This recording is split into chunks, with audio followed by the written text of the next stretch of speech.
Bom, boa tarde, meus irmãos. Quero agradecer essa ocasião de estarmos novamente juntos para tratarmos de um tema que tem chamado bastante atenção. Na verdade, dois pensadores. Eu me dedico a estudar um pouco sobre eles. No decorrer da minha fala, eu apresentarei algumas razões por que eu tenho interesse nesses dois personagens. A minha abordagem é acerca de uma análise comparativa entre o pensamento de Alvin Plantinga e Cornelius Van Til. Aí eu vou pedir, pode avançar? Pronto. Desses dois personagens, né, eu julgo que tanto no campo da filosofia quanto no campo da teologia, esses dois personagens têm merecido destaque. Tá? Eu sei que alguns podem ter alguns compromissos afetivos com outros personagens. Oi? Né?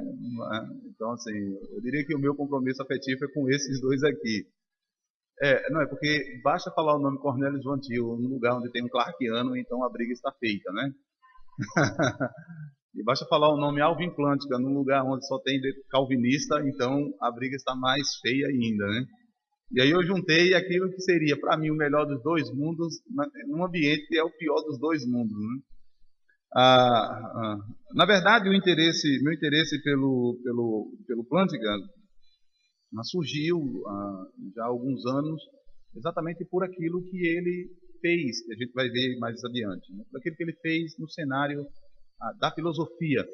E o meu interesse pelo Cornelius Van Til é por aquilo que ele fez no cenário da apologética. O ponto de partida, digamos assim, da minha palestra, embora o texto seja já bastante conhecido, mas o meu ponto de partida já tinha outras falas, mas essa foi para mim, assim, para tratar desse tema, foi essa fala do William Craig, né? Ele diz nesse livro Five Views on Apologetics, ele diz assim: Van Til, a despeito de seu conhecimento, não era um filósofo. Isso já me causou uma certa estranheza.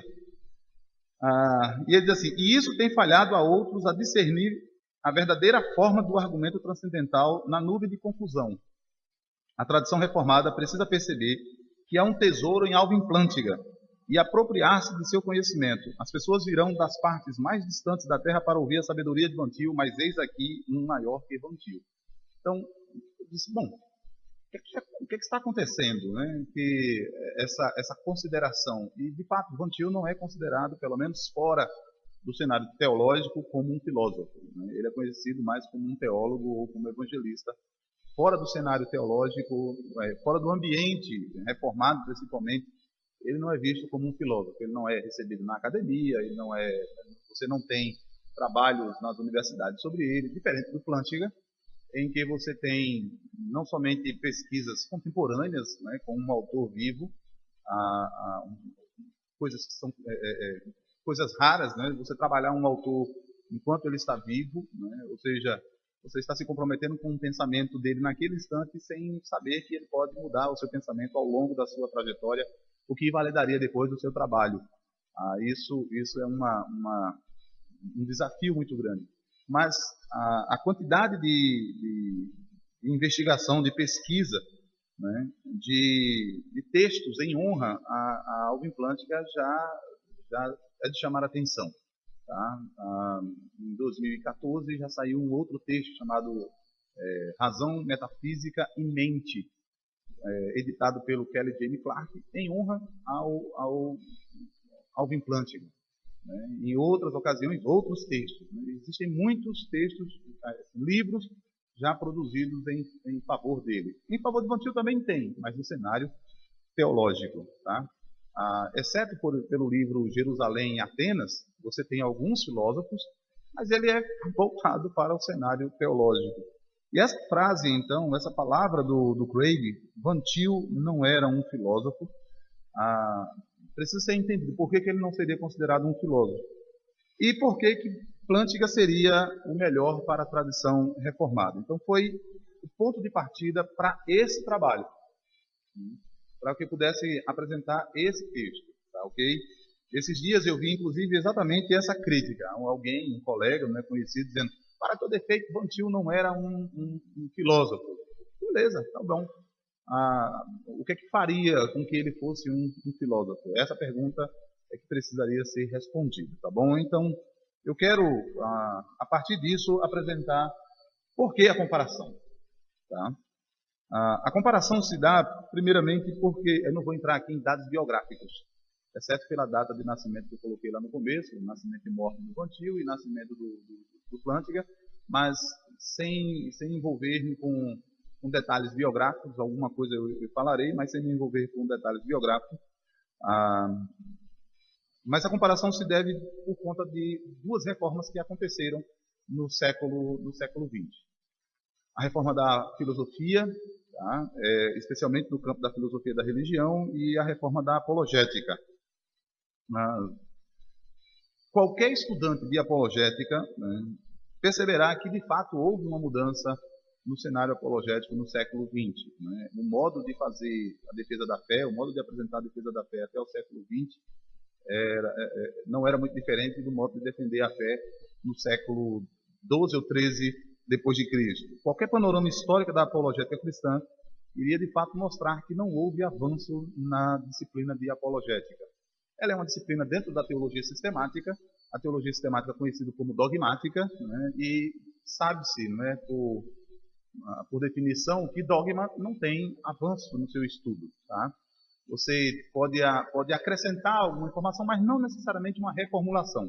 Por exemplo, se houver uma reformulação no credo apostólico, ele deve ser ou para ampliar, desenvolvê-lo, sem contrariar o fundamento do credo apostólico, mas se porventura houver um desvio, então ele é uma heresia. Tá? Pense um pouco a declaração, creio em Jesus Cristo, né? Creio em Jesus, seu único Filho. Pense essa declaração. O que é que se pode dizer mais sobre ela?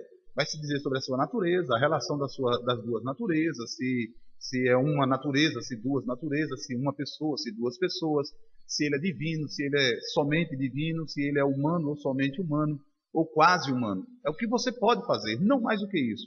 Se você, porventura, desviar-se dessa declaração, negando, por exemplo, aquilo que encontra-se no credo de Nicéia, então é uma heresia. Então, o dogma tem a prerrogativa de não sofrer muitas mudanças, né? Apenas um desenvolvimento, mas sem, de fato, mexer na estrutura do dogma. Isso acontece com a disciplina de apologética porque ela era fundamentada na teologia sistemática, na teologia dogmática. Só que essa teologia em que fundamentava essa apologética era uma teologia que estava mesclada com a filosofia em que resultou naquilo que é chamado de escolasticismo. Essa mescla fez com que a disciplina da apologética fosse colocada no campo da filosofia e não mais no campo da teologia. Ela começa no campo da teologia, por exemplo, se você pegar o livro Justino Marte, Apologia 1 e 2 de Justino Marte, você vai perceber que ele está fazendo a verdadeira filosofia ao cristianismo. Mas você começa a perceber alguns princípios de síntese, que é o nome que é utilizado, mas ainda assim é teologia. Se você pegar contra-acadêmicos de Santo Agostinho, é teologia aplicada.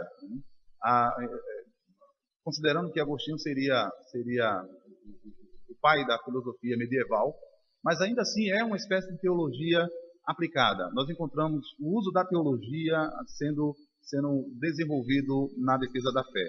Quando a gente adentra a Idade Média mesmo, parece que não vai ser mais assim. Especialmente com Tomás de Aquino, que faz uma reformulação, né, na sua Suma contra os Gentios. Há um tema que percorre a Idade Média, né, o conhecimento de Deus e o conhecimento de si mesmo. Na Suma contra os Gentios, Tomás de Aquino diz exatamente isso. A fim de testificar da fé cristã aos gentios, nós não deveríamos utilizar dos recursos que usamos para testificar da fé cristã aos cristãos. Ou seja, o que é que nós usamos para testificar da fé cristã aos cristãos? Teologia e escritura. Para os gentios deveria ser utilizado apenas o uso da razão, né, na investigação da natureza, chegando à conclusão, por exemplo, de que havia um Deus. Isso vai adentrar, inclusive, a modernidade. Né? René Descartes, na carta que escreve ao Deonato da Universidade de Paris, diz exatamente isso. Né? Se vocês pegarem Meditações de Descartes, a carta tem lá dizendo que Para convencer o cristão, basta a escritura, mas para convencer o pagão, tem que ser o uso adequado da razão. Então, isso traz uma mudança na estrutura da defesa da fé. Aquilo que começou na teologia passa agora por uma roupagem absurdamente filosófica. Então, todo e qualquer manual que trata da história da apologética vai demonstrar isso, que a igreja fez muito pouco para desenvolver a disciplina da apologética. E isso até Cornelius Van Til. É lugar comum nos historiadores da apologética que, com Van Til, nós temos, de fato, uma outra perspectiva apologética. Então, primeiro, por essa reforma. Nesse sentido, aquilo que nós iremos perceber nessa reforma apologética é que Van Til vai trabalhar em cima de um outro fundamento, um fundamento em cima da teologia reformada. A apologética até então era braço da teologia católica ou da teologia arminiana. Então, é uma citação que Van Til faz no texto Meu Credo. Eu tenho que estar alternando aqui com os dois materiais. Tá? Ele diz que o que ele encontrou quando ele chegou em Princeton foi exatamente a mesma teologia ou a mesma apologética defendida pela apologética tradicional ou apologética católica. Veja comigo uma descrição dada por um estudioso da apologética ou da teologia de Van Til. Veja comigo no próximo slide.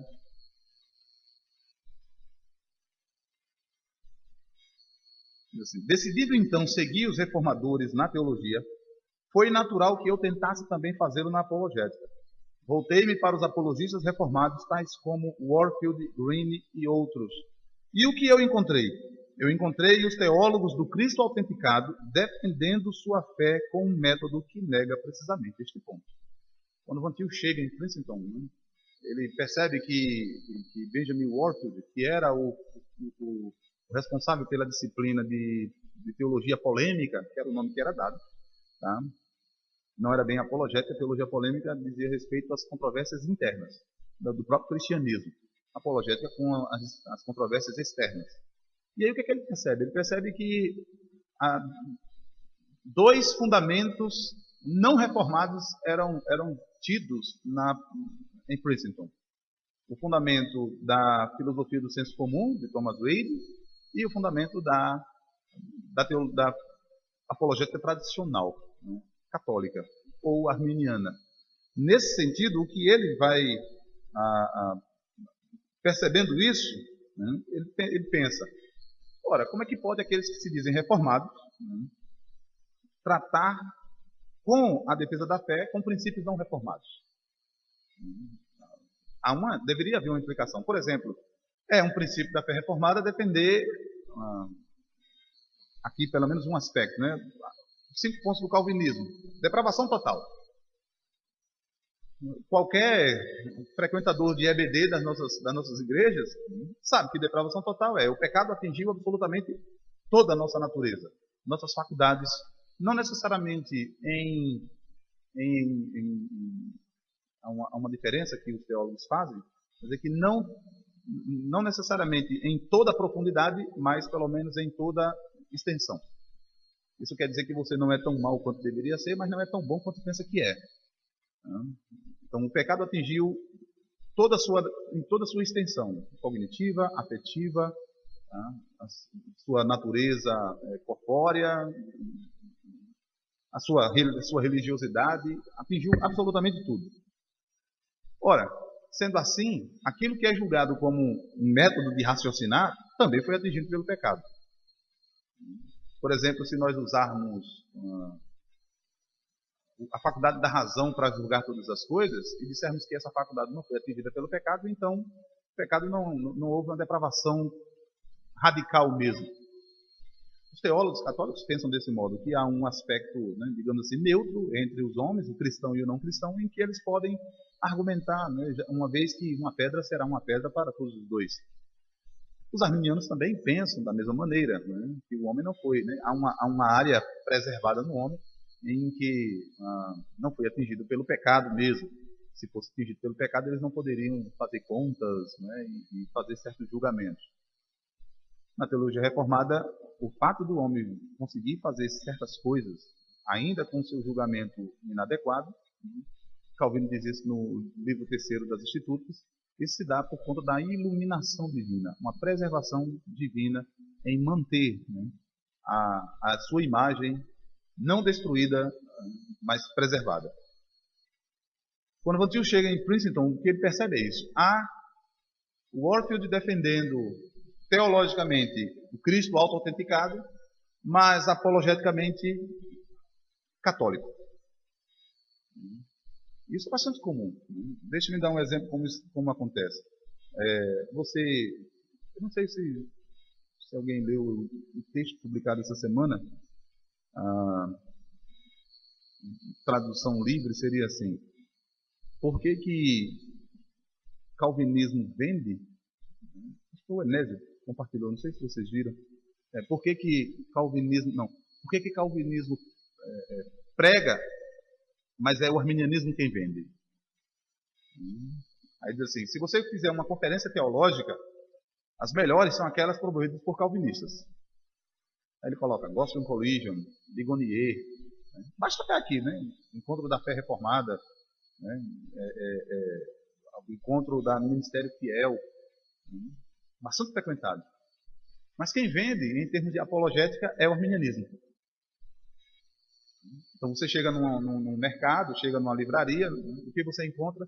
Evidência que exige um veredito. Aí você encontra o Norman Geisler, você encontra o William Craig, você encontra o Frank Turek, você encontra uma série de apologistas. Aí ele pergunta exatamente isso: o calvinismo prega, mas é o arminianismo quem vende. E quando você já se deparou com algum desafio da fé cristã, qual foi o livro que você leu para defender, sendo você já reformado? Pegou lá talvez a evidência que exige um veredito. Aquele seu professor chato, né, incrédulo, e aí ele desafia a fé cristã, ou o seu colega de sala. Aí o que você fez? Pegou o Em Guarda, foi lá e leu. Porque parece que a tradição reformada não tinha, de fato, e essa é uma demonstração clara, parece que não tem muita aplicação apologética. Então, quando Van Til percebeu isso, ele propôs uma reformulação, uma reforma mesmo também na apologética. Ok? Na citação que eu fiz agora acerca de Van Til, há um autor chamado Kenneth Boa. Ele fala que, de fato, o Van Til é o apologista mais controvertido no século XX. Tá? Ele está citando, né? E frequentemente ele é considerado o pai, né, de uma nova apologética.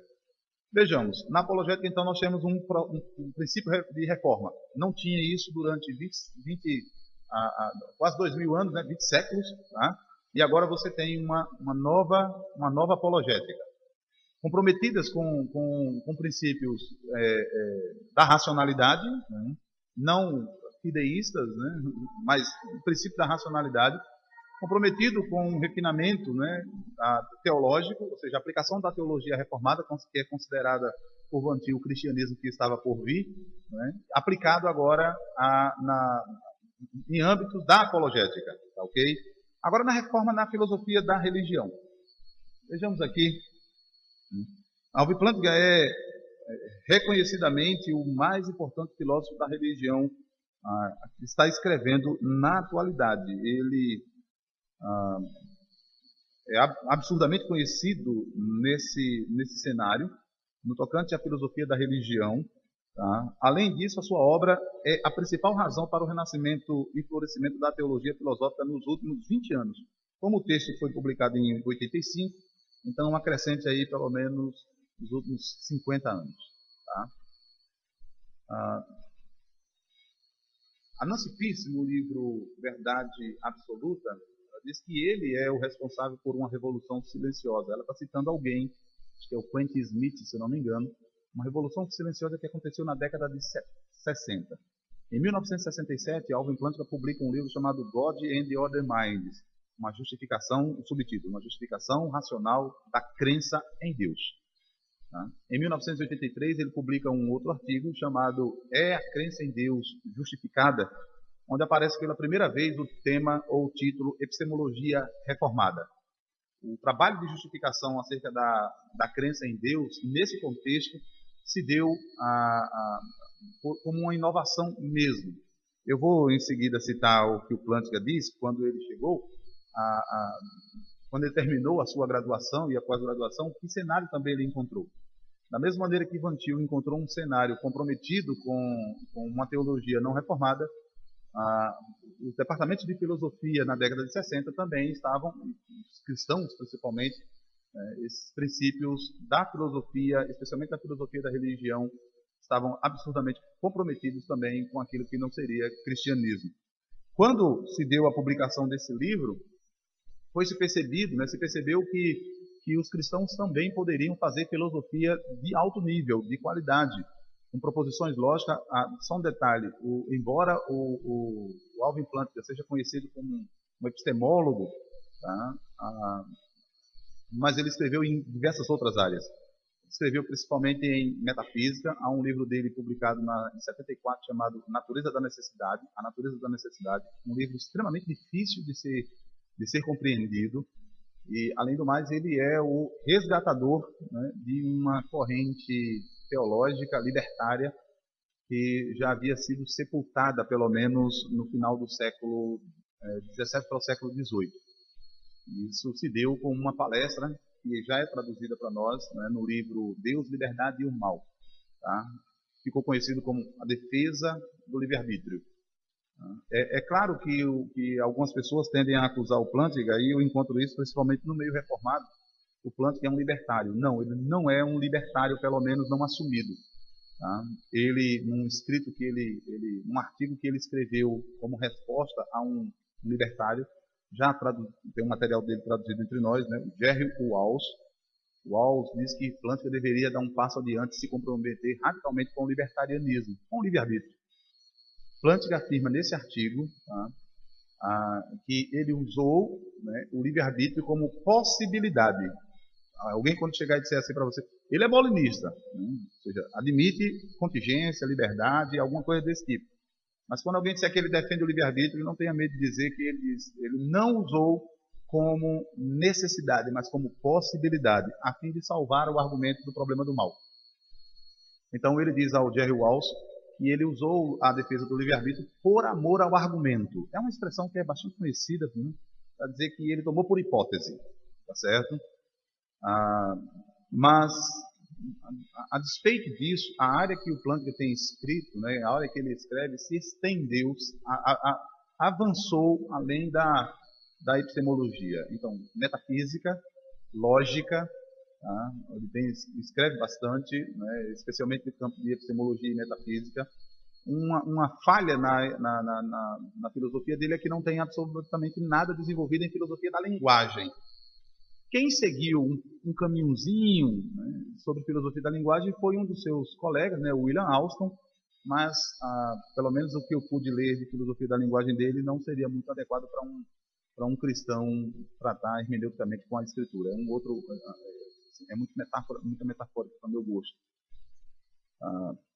A proposta, sim, de desenvolver uma linguagem com base na epistemologia reformada, né? Eu tenho algumas coisas escritas, apresentei alguns trabalhos sobre isso, e seria bem interessante tomar isso por base. Mas a produção de Plantinga tem sido vasta, em diversas áreas. Você não pega mais um manual de filosofia, seja filosofia da religião, de epistemologia, em que não seja tratado a sua perspectiva. Veja comigo quando o testemunho, assim quando eu coloquei o testemunho do Plantinga, veja o dele.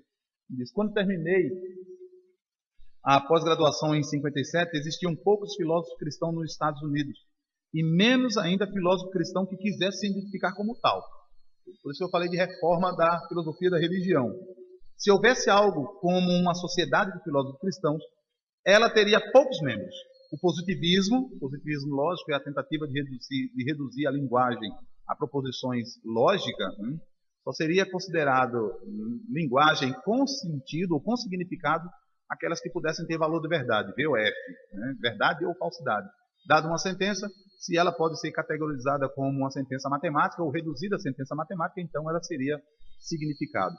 Plantinga diz no livro Deus e Outras Mentes, God and Other Minds, que o grande problema na sua época não era mais aquele grupo que dizia que Deus não existia.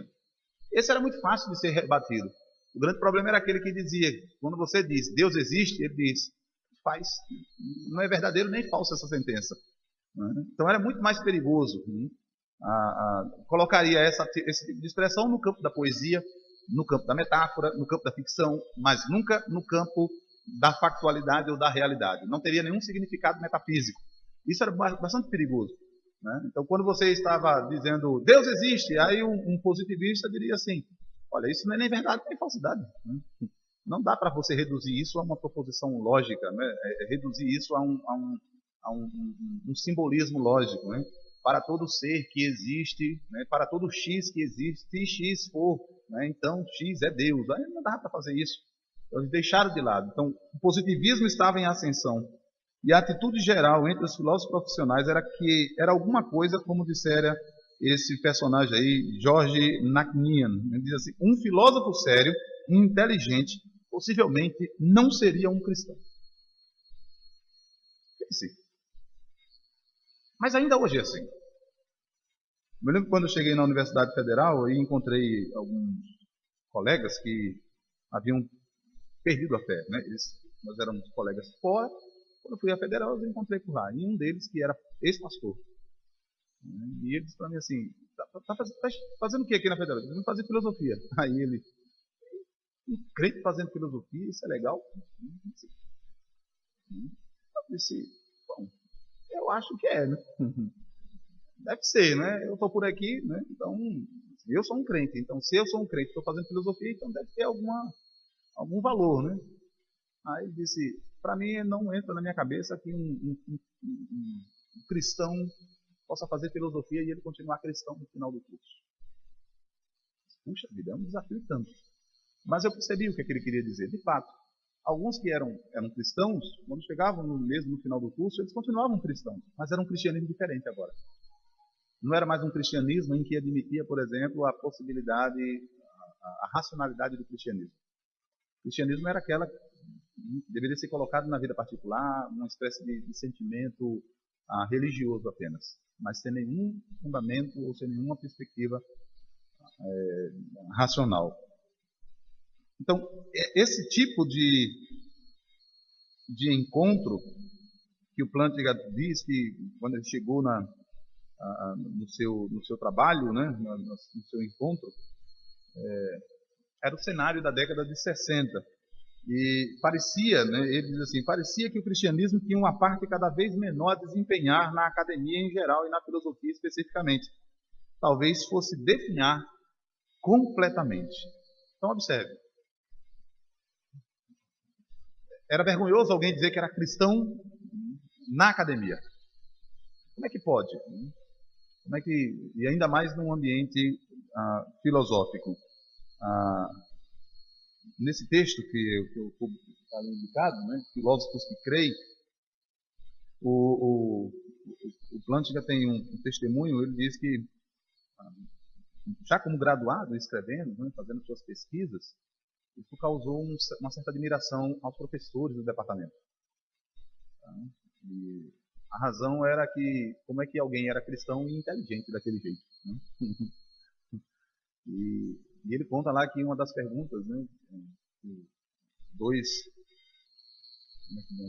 membros da diretoria conversando, e um dos membros era orientador dele.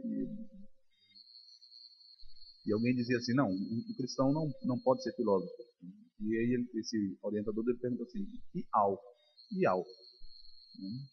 Aí fez, não, aí é um caso completamente distinto. Então, imagine você como crente estudando numa universidade na década de 60, com um filósofo desse positivista. Pense aqui. Então, ao falar sobre reforma da filosofia da religião, é que com o trabalho de Plantinga, abriu-se agora um leque de pesquisa. Os filósofos não precisavam mais ter vergonha Tá? Os cristãos não precisavam mais ter vergonha de serem quem eles deveriam ser. Não somente em filosofia, mas em outras áreas. Mas no campo da filosofia, surgindo inclusive essa sociedade, a sociedade de filósofos cristãos nos Estados Unidos, no qual Plantinga foi presidente, o Craig já foi presidente, o Woodstock também. Hoje agrega mais de 300 pensadores da filosofia da religião, todos de alto nível, de gabarito, né? Paul Copan, por exemplo, é um deles, a Peter Van Inwagen, outro, o próprio Craig. Tá? Então, houve um reavivamento na área de pesquisa da filosofia da religião. No Brasil, você ainda encontra algumas resistências. Há uma tentativa de colocar apenas ciência da religião, mas nós já temos centros de estudo de filosofia da religião. O UNB, Universidade de Brasília, dirigida pela Associação Brasileira de Filosofia da Religião, dirigida e coordenada pelo Agnaldo Cuoco. Tá? É um desses que... Né? Então, a Universidade de Brasília, se eu não me engano, no Rio Grande do Norte, no ano 2012, um rapaz escreveu sobre linguagem religiosa em Tomás de Aquino, no doutorado em Rio Grande do Norte, na Universidade Federal do Rio Grande do Norte, orientado por um professor lá da Federal de Pernambuco, recém-falecido, né, o Juan Bonatini, kantiano. Você tem na própria Universidade do Rio de Janeiro, você tem a Universidade de Santa Catarina. Hoje você tem departamentos, centros de filosofia da religião que estudam esses personagens. Assim, a reforma na filosofia da religião também é o fator, né, pelo qual nós podemos perceber ou estudar um personagem como esse.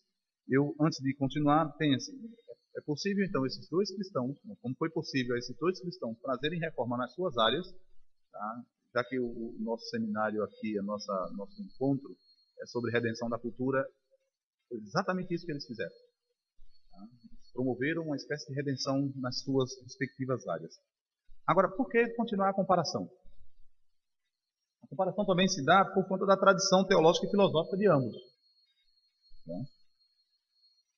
Os dois personagens comungam, né, compartilham, né, da herança teológica e filosófica na tradição reformada. Os dois compartilham mesmo dessa herança holandesa, da mesma fé. Né? O Van Til ele é mais puro, né? Ele tem pedigree holandês mesmo, né? Dentro da teologia holandesa. O Plantinga ele não é, né? Ele é um holandês de terceira geração. Né? Ele é norte-americano, mas os seus avós eram holandeses. Tá? Então ele conheceu a fé reformada através dos seus pais. Eu não sei se eu acho que eu não trouxe, eu esqueci o livro. Mas ele diz que a igreja onde ele congregava, do Plantinga, falando aqui primeiramente dele, a igreja onde ele congregava, a pregação era estritamente calvinista, né, com leitura inclusive da confissão belga e do catecismo de Heidelberg. Quando terminavam em sua casa, o que se discutia era o sermão do ministro, né, com um estudo no catecismo de Heidelberg. Então eles são herdeiros da tradição reformada. O Plantinga diz que ele é um herdeiro da tradição reformada. Deixe-me dizer aqui um ponto que talvez seja útil para que você entenda. Dentro da tradição reformada, calvinista, há um desmembramento, sim. Tradição reformada, tradição calvinista e remonstrante, que era considerada uma tradição reformada. Ok? O Edward Miller vai dizer que isso houve até um momento, mas quando os remonstrantes, né, se afastaram definitivamente com a sua concepção soteriológica das confissões reformadas, então é que eles deixaram de ser considerados reformados. Historicamente, sim, mas teologicamente, não. Aí o Edward Miller, nos seus escritos sobre pós-reforma, ele já coloca lá assim, luteranos, calvinistas, ou reformados e arminianos. Tá? Então o Plantinga está dentro da tradição reformada, sim. Dentro da mesma igreja cristã, a igreja reformada cristã. Eles comungaram dessa mesma igreja, enquanto Van Til na própria Holanda, o Plantinga nos Estados Unidos. E por causa disso, ambos parecem, e aí eu fiz questão de destacar, quando você lê os dois autores, ambos parecem compartilhar visões metafísicas e epistemológicas comuns, tanto acerca da filosofia da religião, quanto de outras áreas da filosofia. Isso significa que quando você estiver lendo um ou outro, e aqui é só um adendo, sempre me chama a atenção, eu não encontrei nenhuma referência a Cornelius Van Til nos escritos de Plantinga. Deve ter em algum escrito, eu não achei. Isso sempre me causou uma estranheza, porque eles estudaram, né, eles tiveram a mesma formação, digamos assim, teológica, eclesiástica, né, eclesiológica, aprenderam dos mesmos símbolos, mas eles tiveram um professor em comum. A mesma influência filosófica, que é o próximo slide, vejam comigo, eles também tiveram a mesma influência filosófica. As influências filosóficas sobre o Van Til são um pouco mais difíceis de definir. Lá no Calvin College, né, seu mais famoso professor foi o Harry Gellerman, descrito por um conhecido filósofo não cristão chamado Paul Weiss como o melhor professor de filosofia nos Estados Unidos. O próprio Gellerman havia estudado com o idealista de Harvard, né, Josias Royce, e pode ter motivado a Van Til a estudar essa corrente filosófica conhecida como idealismo. Então, a influência filosófica sobre Van Til será exatamente a mesma também sobre Plantinga, pelo menos o mesmo professor. Vejam o que o Plantinga disse no seu profile, né, na sua biografia. Por favor. Diz assim: eu tive a oportunidade de assistir a algumas aulas no Calvin College. Muitas vezes eu ouvira meu pai falar do seu antigo professor de filosofia no final dos anos 20 e início dos anos 30. William Harry Gellerman. Consequentemente, eu assisti a 3 classes de Gellerman naquela semana, três aulas em classes distintas. Foi uma semana decisiva para mim. Eu achei Gellerman tão impressionante que eu decidi então deixar Harvard e voltar para o Calvin a fim de estudar filosofia com ele. Essa foi uma decisão que nunca me arrependi. O Calvin College talvez tenha sido a maior influência intelectual na minha vida. Pense um pouco. Eles estavam ali, estudando com o mesmo professor. O mesmo ambiente filosófico. Claro, o Calvin era pelo próprio nome, né? Seria estranho, né? Hoje não seria tão estranho, mas naquela época dizer que era Calvin ensinar uma teologia não calvinista, né? Mas eles estavam ali com a mesma influência intelectual. Harry Gellerman, diz o Plantinga, por todas as probabilidades, penso eu, foi o professor de filosofia mais talentoso que eu já encontrei. Então, como é que eu coloquei lá assim? Parecem compartilhar da mesma visão metafísica e da mesma visão epistemológica, né? Porque, na verdade, eles tiveram a mesma formação filosófica. Estudaram com o mesmo personagem. Então, certamente fizeram leituras semelhantes. Quando você está lendo o Plantinga e está lendo o Cornelius Van Til, eles parecem muito próximos mesmo. Eu vou mostrar que isso é apenas aparente mesmo. Tá ok? Então, eu não tenho dúvida que essa citação que o Plantinga apresenta revela muito, portanto, sobre por que ele é considerado um epistemólogo reformado. Se me permite, deixe-me fazer mais um parêntese. Em 1929, Van Til publica a dissertação dele com o título Epistemologia Reformada, tá ok? Mas é o artigo do Plantinga que pega, tá bom? É uma coisa triste, né? Van Til estava destinado a ficar conhecido entre nós. O nome Epistemologia Reformada é atribuído hoje, em qualquer pesquisa, a Plantinga. Mas em 29, a tese de mestrado, né, do Van Til tinha por título Epistemologia Reformada. Uma história da epistemologia, dos gregos até a sua época, até a modernidade. Tá? Então, essa tradição teológica e tradição filosófica, tratando aqui primeiramente da tradição filosófica, nos leva, sim, a pensar que os dois estavam, né, compartilhando mesmo dos pensamentos do seu orientador. Só que isso vai acontecer uma reviravolta. Van Til será muito mais influenciado pelo Gellerman, porque ele vai seguir mesmo o idealismo, né, vai estudar idealismo. Plantinga não. Plantinga vai deixar de lado o estudo do idealismo A razão era muito fácil de perceber, porque no período de Plântica o que estava em ascensão era a filosofia analítica, filosofia da linguagem. Na época de Van Til, final do século XIX, começo do século XX, era o idealismo alemão que ainda estava, né, em voga.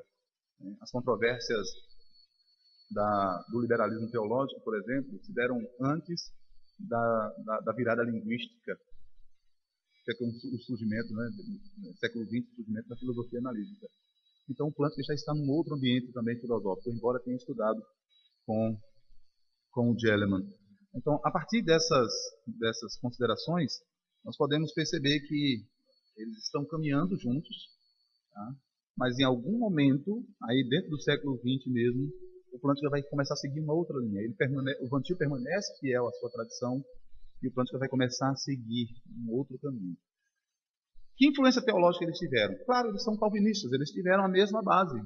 Vejam comigo o Van Til comentando as Institutas, o livro 1, capítulo 1, seção 1. Ele diz assim: desta citação, certas coisas são claras. Calvino nunca começou uma cadeia de raciocínio sobre a natureza do destino do homem a partir do próprio homem. Ele nunca começou com o homem como um ponto de partida último. Calvino começou com uma posição a priori em geral. A sua posição é radicalmente oposta àquela de Descartes, está faltando S no final, como aquela de Hume. Tá? Então, quando a gente encontra esses dois personagens, certo? Eu quero ver aqui uma outra citação para eu poder comentar. Passe o próximo slide só para eu poder ver se não houve um... Passou? Pronto, passe novamente. Pronto, aqui houve uma duplicação no slide. Tá? Van Til diz assim: a teologia reformada, como elaborada por Calvino e seus recentes expoentes, tais como Roger, Warfield, Kuyper e Bavinck, sustenta que a mente do homem é derivativa e, como tal, é naturalmente conectada com a revelação de Deus. Ele é cercado por nada menos que a revelação. É em si mesmo inerentemente revelacional. Não pode ser cônscio de si mesmo sem ser cônscio da sua natureza criada. Calvino fala disso com o sentido inescapável da divindade. Então, quem está influenciando o Van Til para que ele possa ter a sua formação teológica? Além de Calvino, né, Hermann Bavinck, que é um deles, né, o Abraham Kuyper, né, o próprio Charles Roger. Então, esses homens têm influência sobre ele, mas o fundamento é as Institutas, os escritos de Calvino. Deem uma olhada comigo o que Plântica se refere ao próprio Calvino. Eu citei o texto da Instituta, livro 1. Plântica tem a mesma formação em cima desse livro. Para desenvolvimento da sua epistemologia, Van Til, para desenvolver a sua apologética epistemológica, é o livro 1 das Institutas. Plântica é o mesmo livro. Deixando de lado a extravagância da expressão que às vezes caracteriza Calvino, a ideia básica, penso eu, é que há uma espécie de faculdade ou de um mecanismo cognitivo que Calvino chama de sensus divinitatis, ou sentimento da divindade, que em uma ampla variedade de circunstâncias produz em nós crença sobre Deus. Observe que é praticamente a mesma fala que a gente viu agora há pouco de Van Til. Há um conhecimento inerente acerca de Deus e que é inescapável esse conhecimento de Deus. Nessas circunstâncias, poderíamos dizer, provoca-se a disposição para formar as crenças em questão. Elas formam a ocasião em que essas crenças surgem. Seja o que for que Calvino pense, no entanto, é o nosso modelo. E, de acordo com o modelo, o desenvolvimento do senso divinitatis requer uma certa maturidade, embora seja muitas vezes manifestada por crianças muito jovens. Então, até agora nós vimos essa semelhança entre eles. Eu estudando esses dois personagens, então quando hoje me deparo com alguns da minha tradição, né, reformado e falando mal do Plantinga, né, e a gente vai ver, agora sim, a gente vai ver o que é falar mal dele, que até agora ninguém falou. Mas quando eu vejo, né, eu percebo que se dá muito mais, pelo menos dos que eu conheço, né, muito mais por desconhecimento do autor, né, da sua formação. Eu me lembro bem que num desses supostos teólogos aí, né? Não é teólogo, né? Tem formação? Não quer dizer nada, né? O médico tem formação e mata também, né? Bom, Na hora que eu coloquei uma citação de Plântica, a primeira coisa que ele postou, assim, mas ele é molinista. Veja. Entendeu? Está entendendo? É como se você não pudesse estudar ou ler ou examinar absolutamente mais nada. Só aquilo, só aquilo. Então, hoje é assim, você põe uma citação, mas ele não é confessional. Então, é a mesma coisa. Com o Plântica, eu sempre tive, pelo menos com alguns colegas do ministério, exatamente esse tipo de queixa. Todas as vezes que eles me viam com um livro de Plântica, vou fazer uma citação dele. Né? Acontece também com o meio reformado quando eu faço de Vantil. Quando eu vou citar, mas Vantil nega isso, ou Vantil diz aquilo. Caramba, quer dizer, a gente nunca consegue perceber, né, as virtudes, né, os valores, né, nós sempre pressupomos o mal dos caras. A gente nunca pressupõe, já que estamos falando de pressuposicionalismo, né, a gente sempre pressupõe o mal deles, né, a gente sempre pressupõe a condenação deles, a gente nunca pressupõe, por exemplo, os dons e virtudes que Deus tem dado a eles. Então, imagine se um trabalho desse, tanto na apologética quanto na filosofia da religião, não tivesse sido promovido, a gente ainda estava estudando ou fazendo a defesa da fé. Talvez a gente já tivesse colapsado, porque, na verdade, a apologética medieval, a apologética moderna, não se sustentam na contemporaneidade. Não se sustentam. Foi exatamente pela reformulação na filosofia e na reformulação da apologética que os cristãos continuaram a poder falar publicamente. A gente não dava mais para falar. Nós seríamos os cristãos particulares.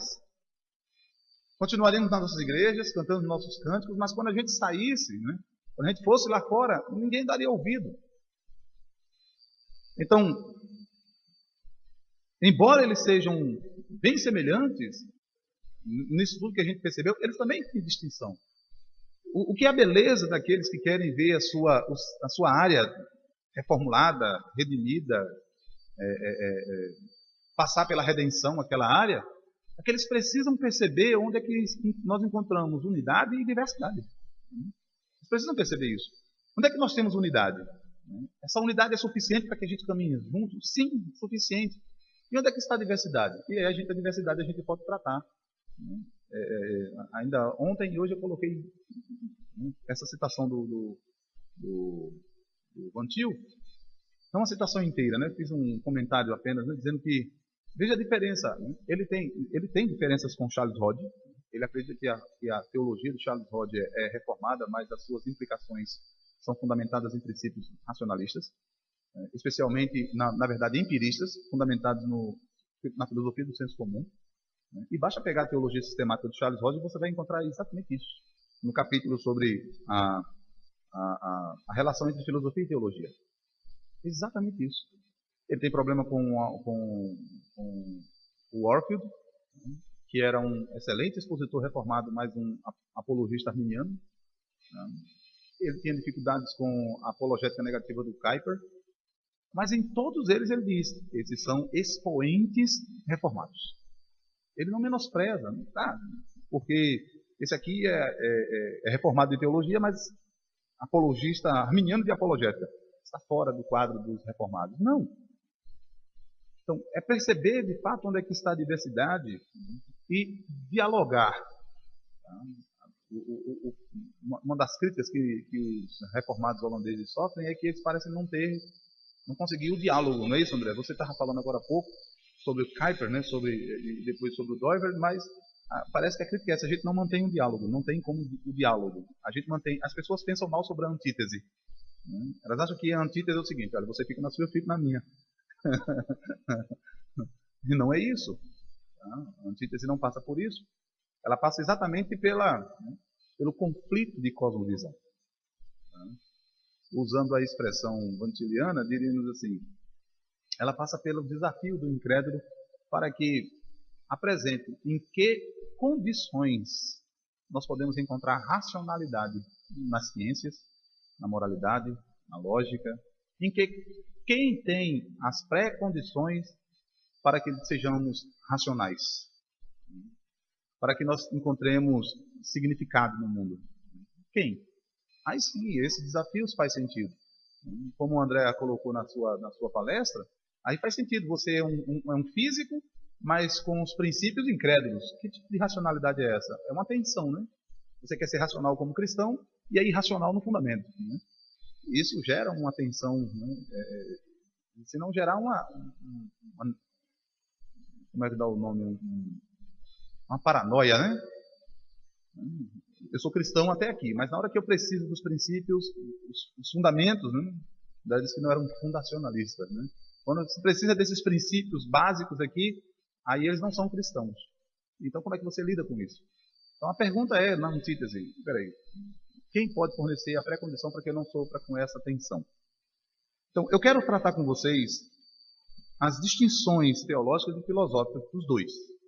Mas eu quero que você perceba que, ao apresentar essas distinções, eu não quero que entenda que eles... Aqui quem é o mais crente ou menos crente. Não é isso. Tá bom? Eu quero que você entenda como é que pode acontecer. Afinal de contas, qualquer desvio num elemento que é o central para os dois, qualquer desvio de fato vai resultar naquilo. Eu não tenho dúvida de que Cornélio Van Til se manteve, né, fixo, firme na tradição calvinista.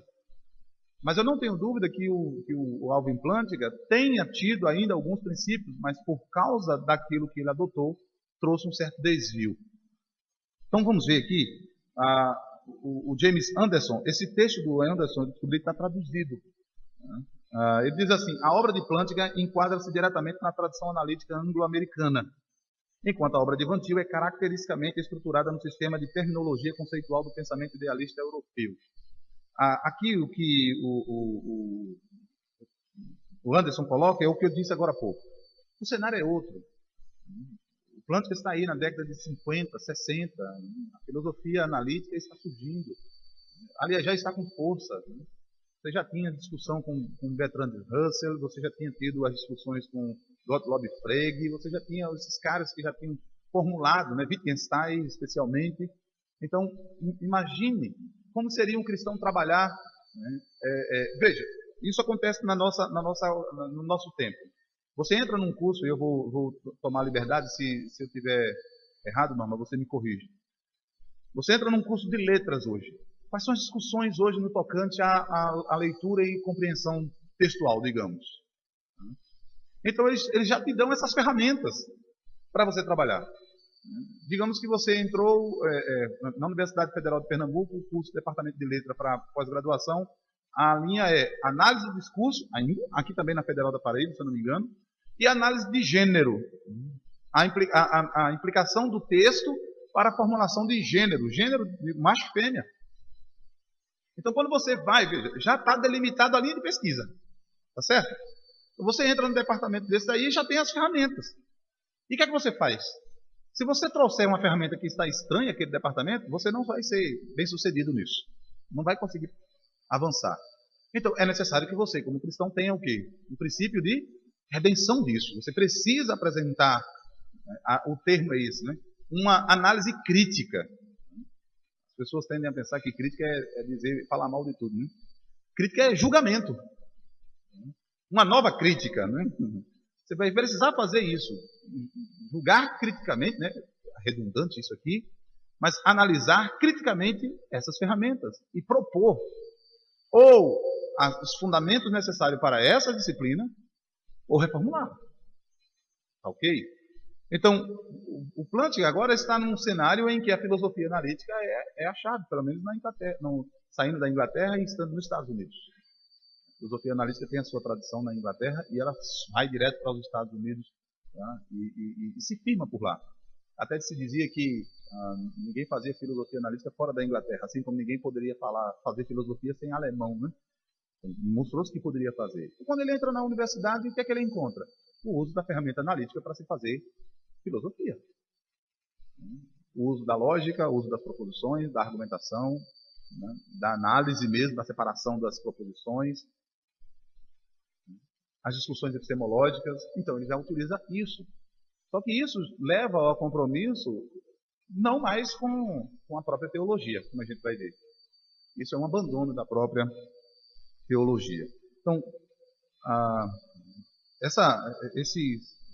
esse encontro, né, que eles têm desse contexto, de fato faz com que Van Til e Plantinga comecem a ter pensamentos distintos. Eles se parecem, mas eles são distintos. Tá? Deixa eu ver isso aqui um pouquinho. Eu acabei de ler. Isso, eu acabei de fazer essa citação. Então, essa distinção, né, de Plantinga enquadrar-se na filosofia, na tradição analítica e Van Til na tradição idealista, explica por que na contemporaneidade a obra de Van Til não é considerada obra de filósofo. Se alguém perguntar, Van Til não é filósofo, é claro, quem que domina hoje o cenário filosófico? Pense, acabei de dizer, quem que domina hoje, que ferramenta domina hoje, qual é a maior discussão filosófica hoje? Filosofia da linguagem. É a disciplina da tradição analítica. É a filosofia analítica que impera. Se Van Til estivesse no século XIX, ele seria considerado filósofo, porque era o idealismo que estava tomando conta. E se levasse um lógico para aquela época, lembrando que Immanuel Kant disse que parece que depois de Aristóteles ninguém desenvolvia mais nada sobre a lógica. Então, se você pegasse um lógico do século XX e levasse para aquele período, ele não seria considerado um filósofo. Entendeu aqui por que Van Til não é considerado um filósofo? Porque ele está numa outra tradição filosófica que não está mais presente em nosso meio. Você encontra centros de estudo sobre Hegel, um idealista. Mas vejam quantos estudiosos. Você tem mais estudiosos de Kant, mas de Hegel quase não. De Heidegger, por exemplo. Então, isso explicaria por que Van Til é repudiado, não é considerado filósofo, embora nós encontremos os seus seguidores se esforçando, se esgoelando para que seja reconhecido. Por exemplo, John Frame é da tradição analítica, o James Anderson é um vantiliano de tradição analítica. Então, isso começa a trazer um certo fôlego para os vantilianos. Né? Porque nós começamos a encontrar, agora o grande problema, aqueles que se ingressam na tradição analítica sem um compromisso teológico com a tradição reformada, né, com a teologia de João Calvino, ou a tradição reformada, eles tendem também a deixar de lado certos princípios. Por exemplo, John Frame nega o conceito de que o cristianismo tem um argumento absolutamente certo. Quem leu aquele livro Apologética para a Glória de Deus, né, ou outros livros dele, ele tem uma séria dificuldade com o conceito de certeza. Que a tradição analítica tem essa dificuldade sobre o que é o conhecimento certo. Tá? Bom, de fato, Plantinga é conhecido como teísta analítico. E, por sua influência, ele ajudou a formar o próprio domínio do discurso para a epistemologia analítica e a filosofia da religião. Deixe-me ver com vocês, avance um pouco mais, por favor. Eu quero ver aqui que tem poucos slides, ok? Van Til é claramente influenciado pela filosofia idealista alemã. Ele fez uso desse vocabulário da filosofia idealista, né? Então vocês encontram expressões como concreto universal, personalidade absoluta, pacto bruto, indução, são termos da tradição idealista. No texto dele, Panorama da Epistemologia Cristã, ele diz que nós deveríamos sim usar os termos da corrente filosófica que estamos inseridos, mas dar a ela o significado cristão. Tá? O Greg Bunsen, comentando os textos de Van Til, diz que isso é falar a linguagem dos filósofos, né, no ambiente dele, né, desafiando os seus conceitos e apresentando que a nomenclatura que eles utilizam é adequada para um cristão. Van Til sempre insistiu que ele rejeitou o conteúdo substantivo do idealismo, que identifica o Criador com a criatura. O princípio fundamental do idealismo é a identificação e sujeitando o Criador e a criatura a um espírito absoluto impessoal. Tá? Então, percebam, os dois seguem caminhos distintos agora na filosofia. E isso resulta a sua distinção. Tá? Isso irá fomentar mesmo a distinção entre eles. Essa distinção, portanto, no próximo slide, enraiza-se no conceito que ambos adquiriram sobre Deus, por o impacto da filosofia que eles tomaram. A filosofia analítica e a filosofia idealista. E isso vai determinar o que eles pensam metafisicamente e epistemologicamente. A diferença filosófica, né, entre eles, portanto, reside no conceito que eles têm sobre Deus, por conta da tradição filosófica que eles adotaram. Essa diferença é melhor vista como resultado de suas respectivas considerações sobre a doutrina de Deus. Suas concepções de Deus determinam sua metafísica e epistemologia. Em outras palavras, o que eles creem sobre Deus determina suas filosofias. O Plantinga diz que tinha muita dificuldade com o conceito de depravação total. O filósofo que creio, na sua biografia, né, ele escrevendo, ele diz que tinha muita dificuldade com os 5 pontos calvinistas, a doutrina da depravação total, especialmente porque ele olhava para a vozinha dele e dizia, não pode ser tão depravada, né? E parece mesmo, né? Você chega na casa da avó, tem de tudo, né? Ela trata a gente como, né, com toda a bondade do mundo, então ele teve essa dificuldade. E isso levou a pensar também, então, que a proposta de Deus apresentada na tradição calvinista precisaria ser revista, e eu vou mostrar aqui para vocês. Veja o que Plantinga pensa sobre simplicidade. Eu peguei apenas alguns elementos. Eu não peguei todo o conteúdo da metafísica, somente aquele sobre Deus e sobre o conhecimento, tá bom? Por favor. Plantinga diz assim, existem 2 dificuldades da relação entre Deus e seus atributos. Uma substancial e outra verdadeiramente monumental. Em primeiro lugar, se Deus é idêntico com cada uma de suas partes, aqui você vai ter que um exercício de raciocínio mesmo, tá? Então, cada uma das suas partes, das suas propriedades, é idêntica a cada uma de suas propriedades. De modo que Deus tem apenas uma propriedade. Isso parece categoricamente incompatível com o fato óbvio de que Deus tem várias propriedades. Ele tem poder e misericórdia, digamos, e nenhum dos quais é idêntico com o outro. Em segundo lugar, se Deus é idêntico com cada uma de suas propriedades, e assim, uma vez que cada uma das suas propriedades é uma propriedade, ele é uma propriedade. Uma propriedade auto-exemplificativa. Desse modo, Deus tem apenas uma propriedade, ele mesmo. A doutrina da simplicidade parece um equívoco total. O que é a doutrina da simplicidade? Na teologia, que Deus não é formado por partes. Deus e seus atributos são um e a mesma coisa. Ok?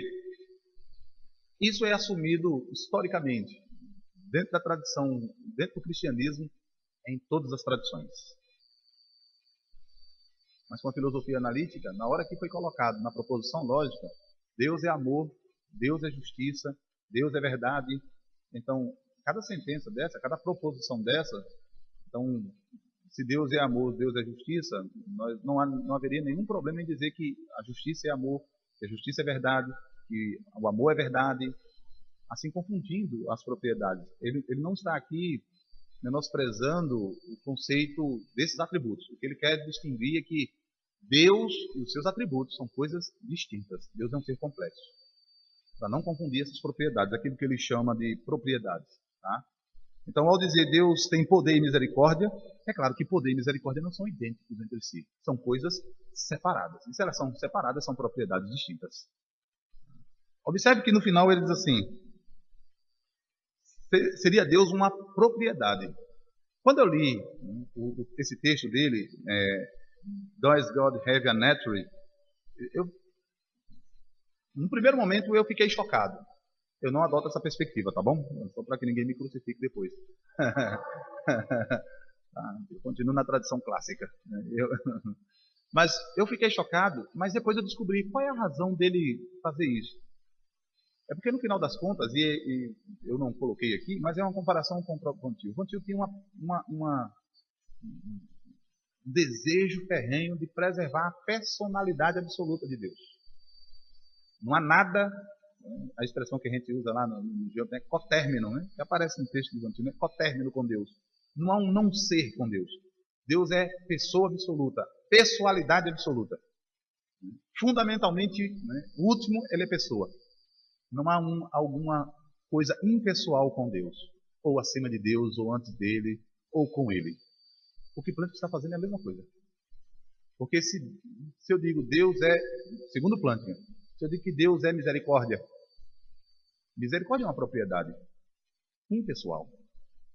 Se eu digo que Deus é isso, então eu estou dizendo que Deus também é uma propriedade. O que ele quer fazer com isso aqui é preservar a pessoalidade divina. Aí foi quando eu comecei a ler o texto com outros olhos. Né? Já não o vi mais como um herege. Né? Não, o cara está tentando preservar de fato a pessoalidade de Deus. Eu também queria, mas não por esse caminho. Tá? Vejamos Plantinga sobre impassibilidade de Deus. Eu vou citar primeiro Plantinga, depois eu cito Van Til em contraposição.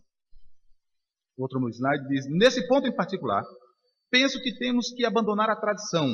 Que tradição? A tradição teológica, a tradição cristã. Tá? E adota essa perspectiva.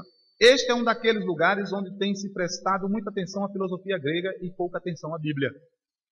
Eu creio que Deus pode e sofre. Pode sofrer e sofre, né?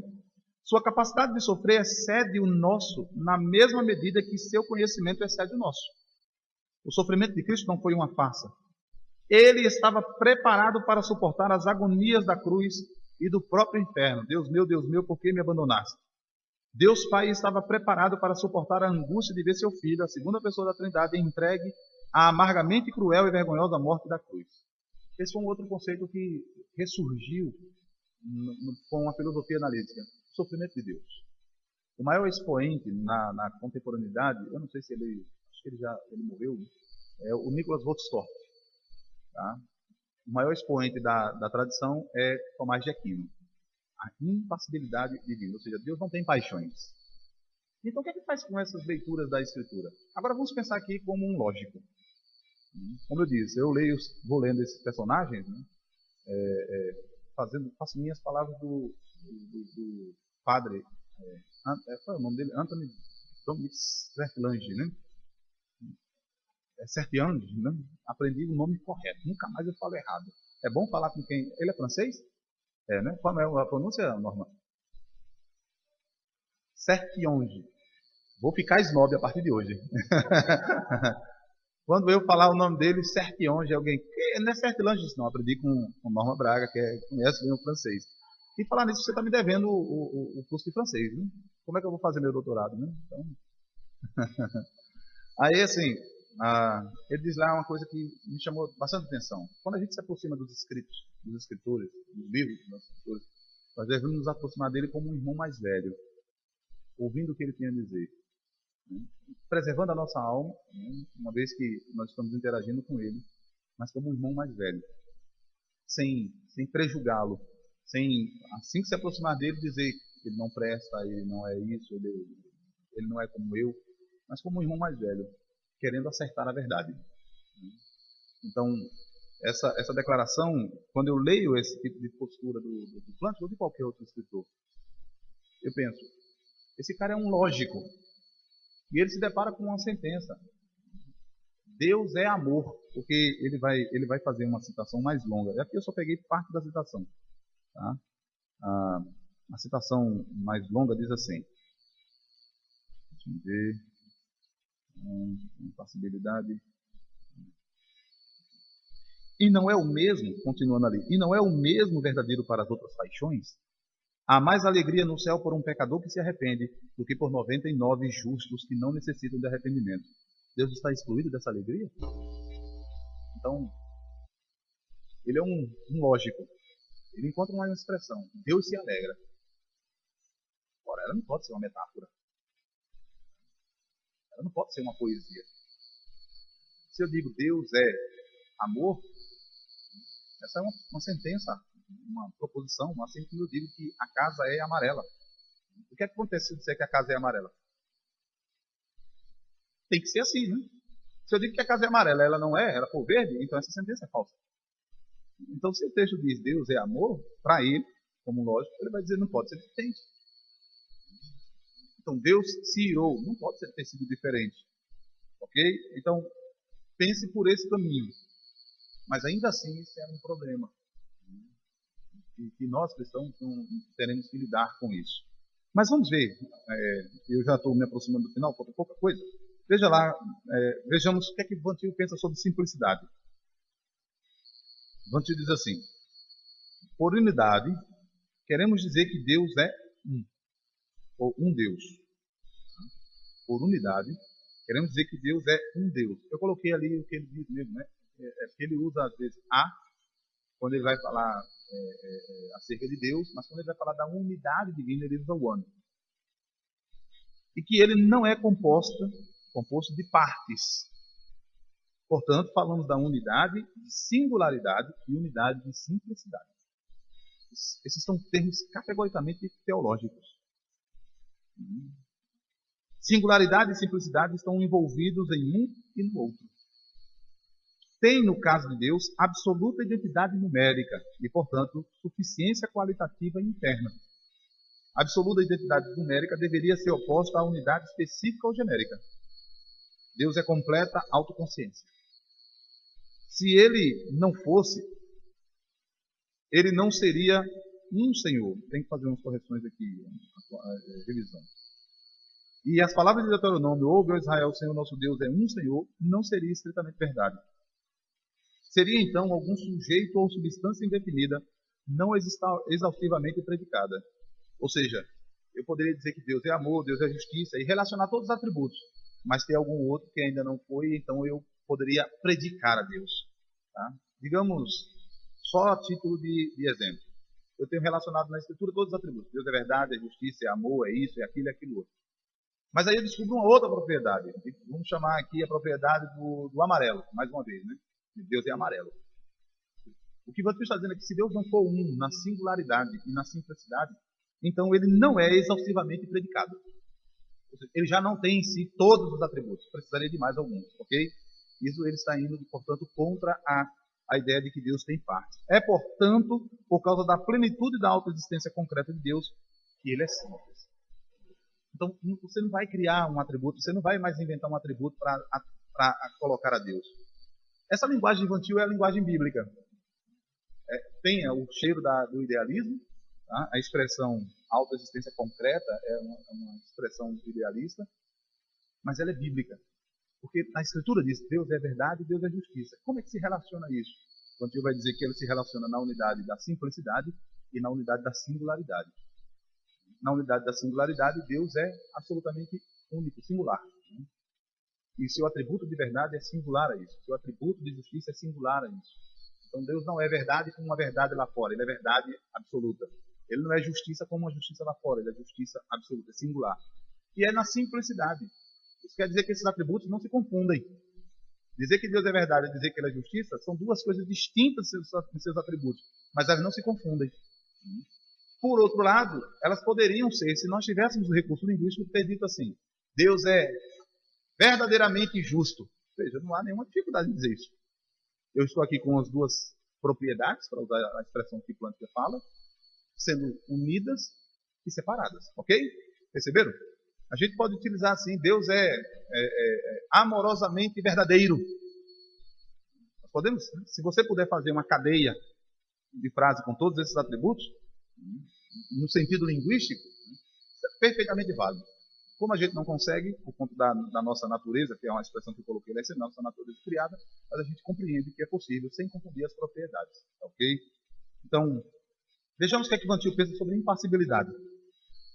A doutrina da impassibilidade divina infantil é uma implicação daquilo que é chamado de aceidade e imutabilidade de Deus. A aceidade é a sua autoindependência, autoexistência.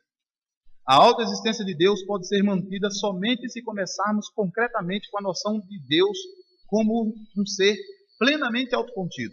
Não há nada com ele, nada além dele, nada antes dele. A imutabilidade de Deus está envolvida em sua aceidade. Deus é imutável em sua existência e essência. Como ele é em seu pensamento e vontade, é em seu propósito e decreto. Em outras palavras, por exemplo, dizer que Deus é amor não quer dizer que ele vai ser amanhã mais amor ou menos amor. Por isso que nada fora de Deus o afeta. Isso é chamado de impassibilidade. O amor que Deus tem pelos seus eleitos, na eternidade, é o mesmo que ele tem agora e o mesmo que terá amanhã. Para nós, o amanhã, né? E é o mesmo para toda a eternidade. Pense, se houvesse alguma coisa que mudasse, agora há pouco eu falei sobre a unidade da singularidade e simplicidade. Se houvesse alguma coisa pela qual Deus pudesse amar um pouco mais ou um pouco menos, significaria que a sua singularidade e a sua simplicidade fosse afetada. Porque eu acrescentei algo a Deus. Plântica, na tradição analítica, não está percebendo isso. Curiosamente, porque ele está fundamentado em outro princípio, que não no princípio teológico. Ok? Eu penso que se você perguntar, Gaspar, você admite a impassibilidade divina? Aí se eu disser sim ou não, aí vamos dizer que eu sou evangeliano mesmo, né? Porque eu vejo o Cristo sofrendo. O sofrimento de Deus, digamos assim, é expresso em Cristo. O temporal e eterno, expresso em Cristo. Unidade e pluralidade manifestas em Cristo. Então, Cristo é o modelo para que o Bantil tome toda essa compreensão. Ok? Vamos lá para a parte final. Tem 5 slides e eu vou tentar ser mais breve possível. Vamos comparar o que eles têm de conhecimento de Deus. Por favor, ali. Mais um.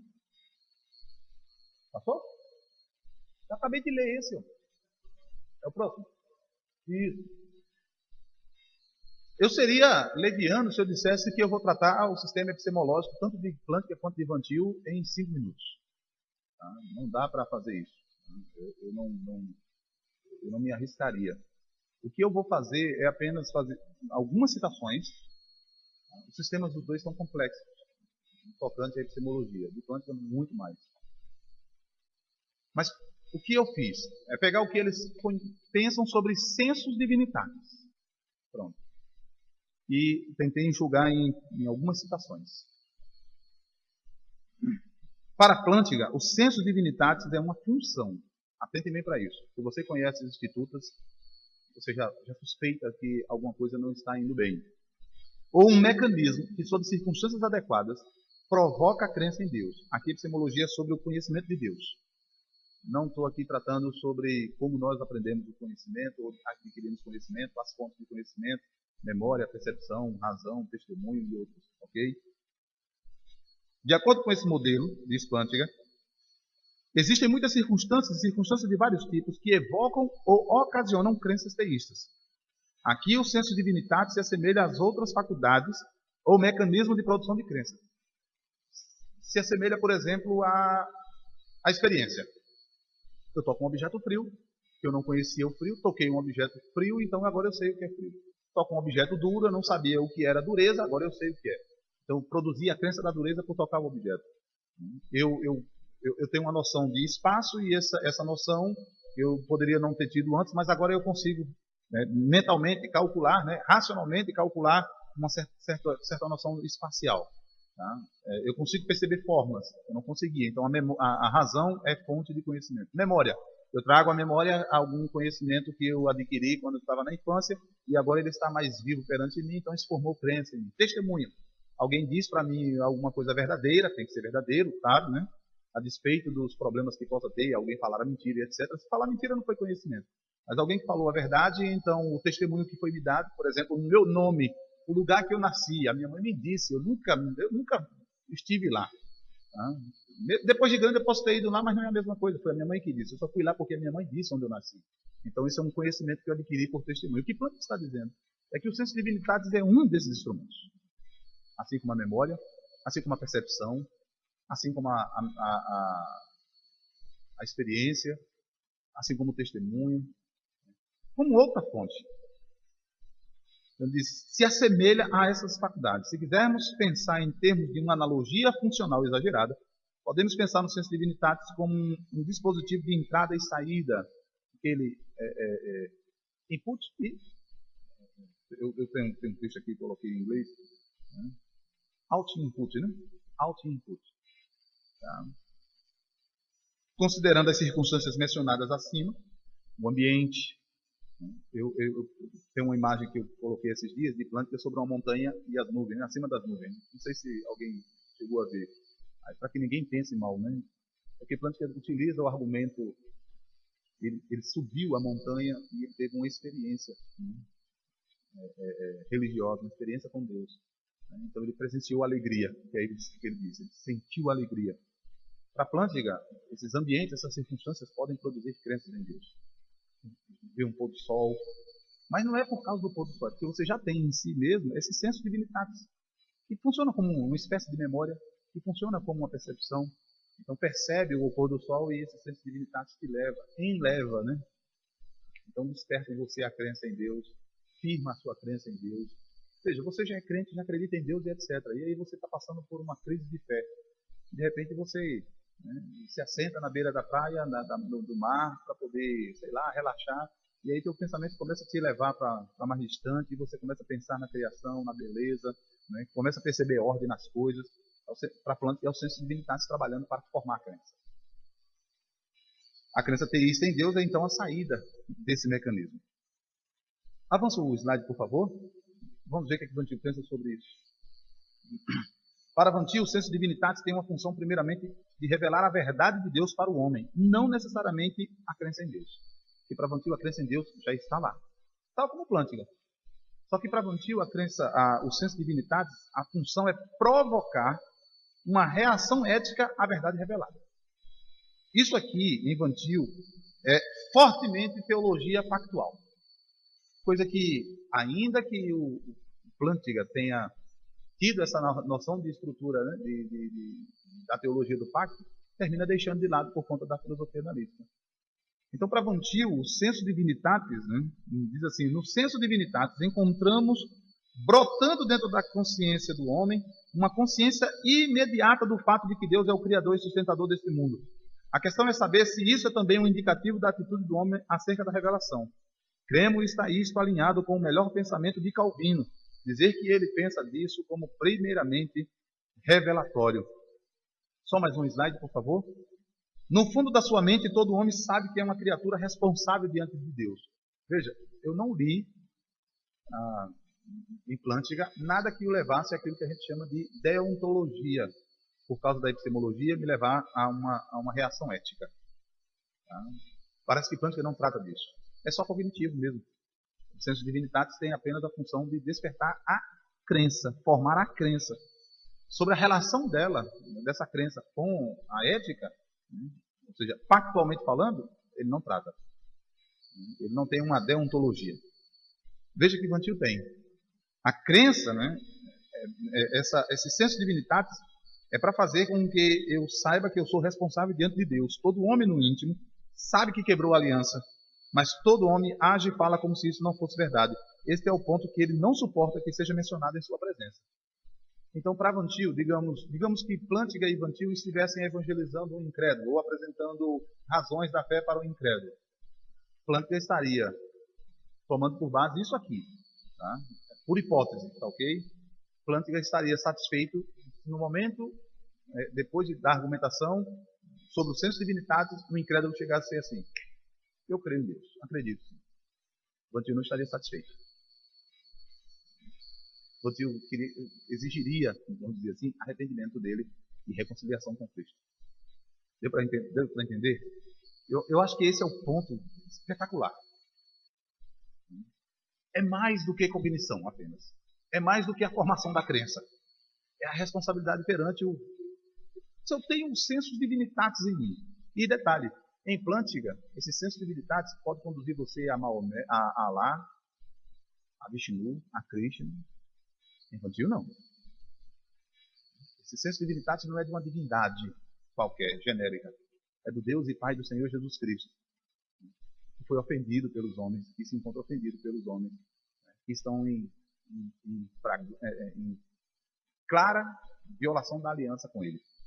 Então, Vantil diz, esse é o ponto que ele não suporta ser mencionado na sua presença. Então, Vantil falaria sobre o senso divinitatis com o indivíduo, que é o ponto de contato para ele, mas ele diria assim, porque você está em franca desobediência a Deus. Eu creio em Deus, creio, até os demônios creem e tremem. Então, ele seguiria uma linha nesse caminho. Tá? Bom, vamos encerrar vendo aqui na conclusão, né? Eu não pretendi discutir aqui cada detalhe das aproximações de distanciamento entre ambos. Não, seria insuficiente. Precisaríamos de muito mais tempo. Por exemplo, não tratei da questão de objetos abstratos, sobre lógica e proposições, eles pensam diferentes. Tá?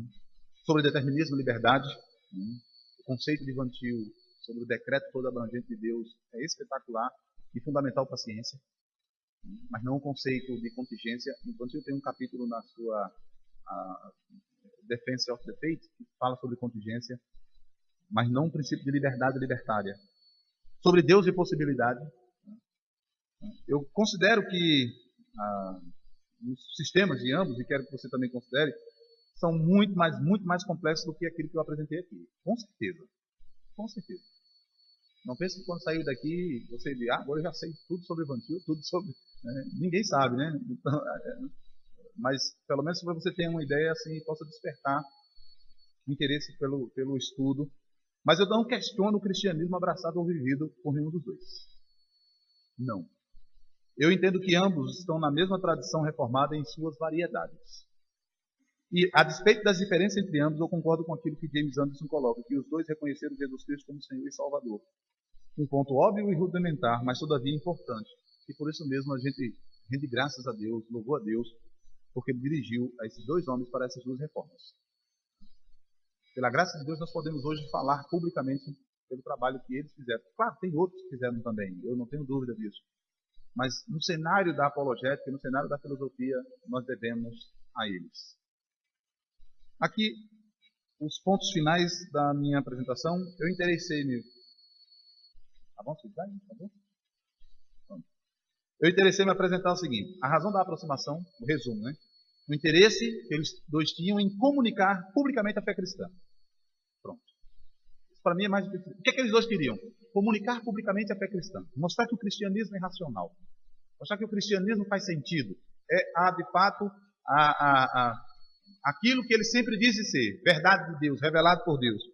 Eles, a razão da aproximação, eles queriam transformar suas áreas de atuação na filosofia e na apologética e fazê-lo sem negar que se é cristão. Perceberam? Eles estão fazendo isso sem negar que eles são cristãos. Na época de Evantil, ser cristão para dialogar com a teologia liberal era ter que deixar de lado o cristianismo histórico e adotar o liberalismo. Evantil está fazendo exatamente o contrário. Assumindo seu cristianismo e usando o cristianismo para combater o liberalismo e combater a incredulidade de modo geral. Plântica é a mesma coisa. Há um texto do Plântica, Conselho a Filósofos Cristãos, que ele diz exatamente isso.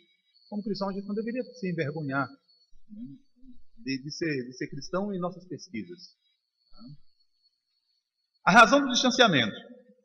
A concepção acerca de Deus por compromissos fundamentais. Plântica com a filosofia analítica, Evantil com a filosofia idealista. Conduz, é óbvio. Se você adotar, por exemplo, uma filosofia platônica ou aristotélica e tratar sobre Deus, isso vai dar caminhos distintos. Outro, ambos possuem interesse em filosofia, em teologia filosófica e apologética. Plântica diz que se interessou desde o começo por teologia filosófica e apologética. E Evantil, muito menos, né? Pelo contrário, Evantil diz assim: o meu negócio, e ele ensinou apologética por 30 anos no Westminster, né? O meu negócio é ensinar apologética. Agora, as considerações teológicas de Plântica são mais influenciadas pela filosofia analítica do que pela teologia. Enquanto em Evantil, as suas considerações filosóficas são mais influenciadas pela teologia do que pela filosofia idealista. Isso é, portanto, notório quando você conhece todo esse contexto que a gente foi comentando aqui. Por que Evantil é considerado filósofo? Porque para ele, as suas considerações filosóficas são influenciadas por sua teologia. Ele pegou da teologia para fazer filosofia. E fez filosofia. Você não encontra um vocabulário assim, religioso, digamos assim, né, dentro das suas considerações teológicas.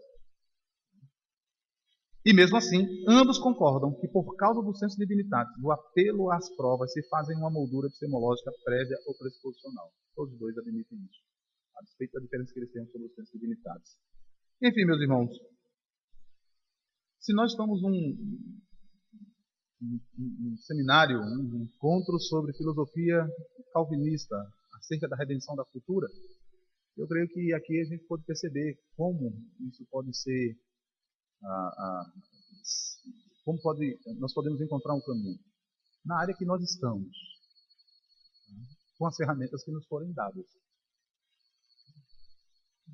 O princípio é: mude essas ferramentas, reformule, pense essas ferramentas, e espere para que Deus utilize o que você está fazendo para a transformação da sua área.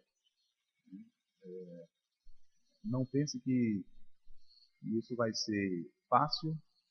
Não pense que isso vai ser absurdamente coerente com toda a tradição cristã. Em algumas ocasiões, você vai perceber que certos compromissos que você assume te conduzirão a outro caminho. É preciso estar atento. Né? O Corinthians não percebeu isso. O Corinthians percebeu isso. Né? Eles voltaram, embora tenham resultados positivos para nós. Eu não julgo que nós possamos desprezar a contribuição e o caminho, a trajetória que eles tomaram. Ok? Eu bendigo a Deus pela vida deles. Hoje eu estudo esses dois personagens e faço isso ainda essa semana numa aula de filosofia da religião, lá no mestrado na Federal. A gente estava discutindo o texto de Hume e completamente eu utilizei as argumentações pressuposicionais de Van Til. Em sala de aula a gente tem alguns céticos, né? Não acreditam em milagres. Então, utilizei os argumentos, por exemplo, da uniformidade da natureza, né, que é apenas um compromisso assumido pelo incrédulo, em que o presente é igual ao passado, não, o passado é igual àquilo que eu presencio hoje, né, exatamente com base na filosofia de Van Til, mas sem usar o seu nome, sem usar o texto bíblico, né, mas usando aquilo que, lembra o Fabiano dizia, né, uma mentalidade biblicamente orientada. É que os dois estavam tendo aqui para suas respectivas áreas. Ok?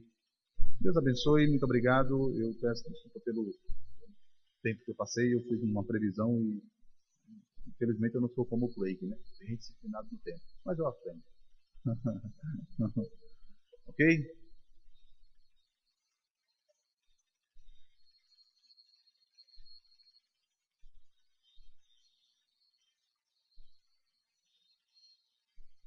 Bem, irmãos, como o tempo se estendeu um pouco, eu quero dar liberdade aos irmãos que estão querendo sair para comer e logo mais voltar para ouvir a norma.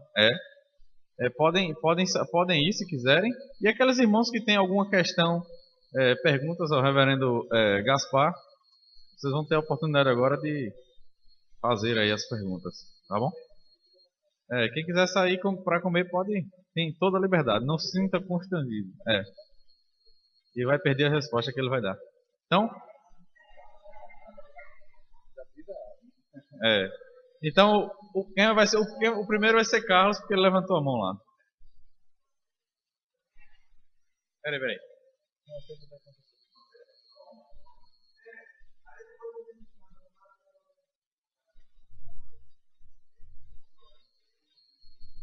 Pronto, o homem falou. Eu vou comer, mas eu queria ouvir também. Vai comer mesmo, sem problema. Mas vai perder a resposta. Né? A boa pergunta e a resposta. Agora a resposta pode ser assim, depois da pergunta. Sei não. Pronto, aí ele perdeu.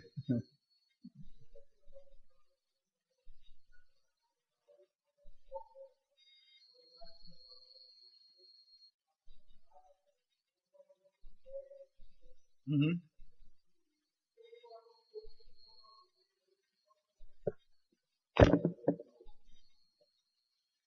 Bom, no primeiro momento, exceto por uma passagem bíblica que diz que a misericórdia triunfa sobre o juízo, você não tem nenhuma outra que diga que há um atributo acima dos outros. Isso é fruto da discussão da teologia bíblica. Tá? Na teologia sistemática, eles não têm essa discussão. Eles sabem que os atributos não estão um acima do outro. Eles são iguais porque Deus é simples e não complexo. Só haveria um atributo acima do outro se Deus fosse complexo. Aí sim, por quê? Pensemos aqui um objeto, uma bola. Não, uma pessoa. Vou pegar os exemplos que os pré-socráticos, né? Aliás, os socráticos já faziam, né? Nos diálogos de Platão sobre o que é a natureza das coisas. Vou pegar aqui uma pessoa. Você toca algum instrumento?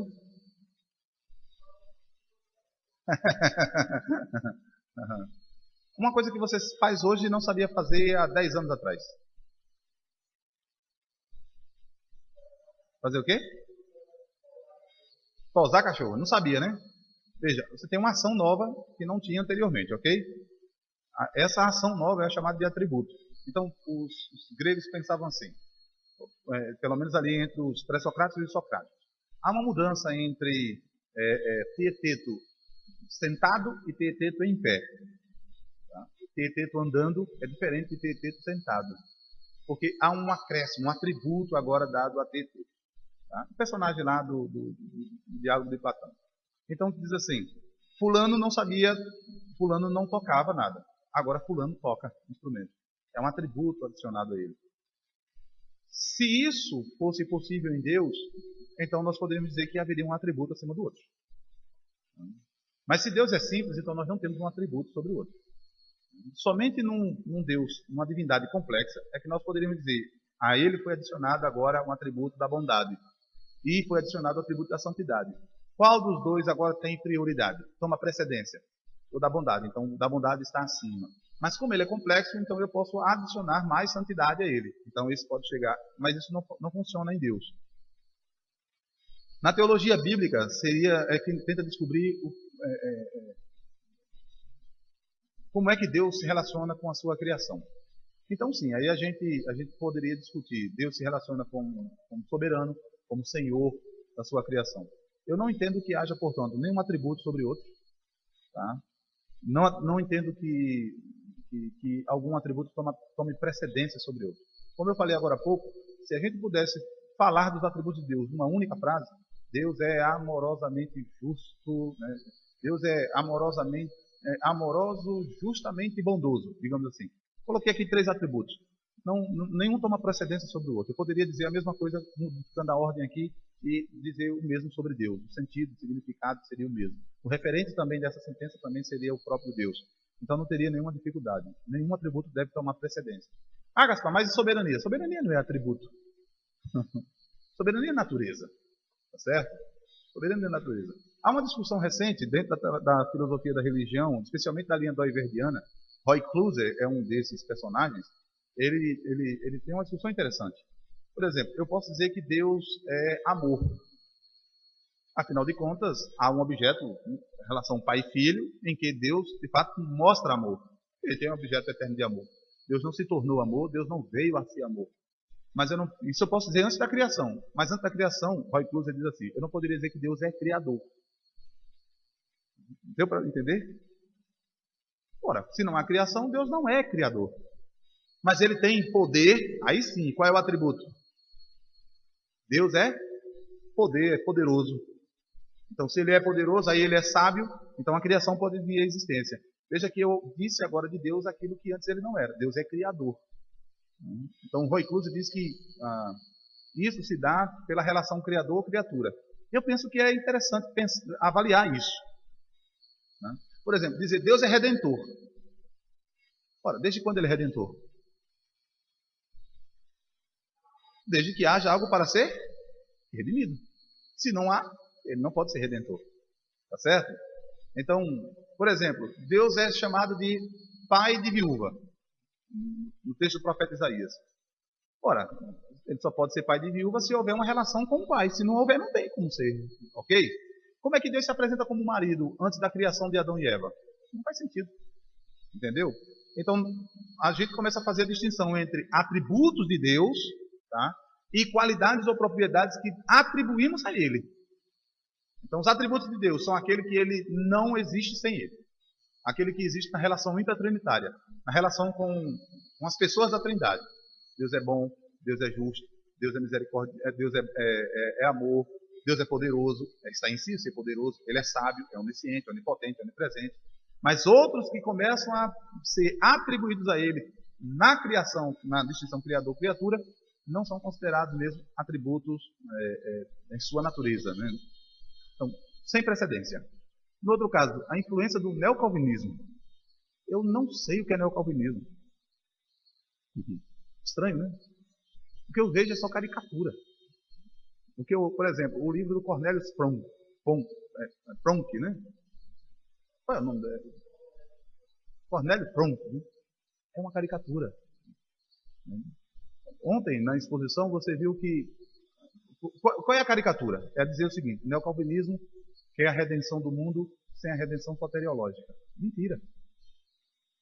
Ah, mas tem textos de Kuyper que diz isso, que dizem isso.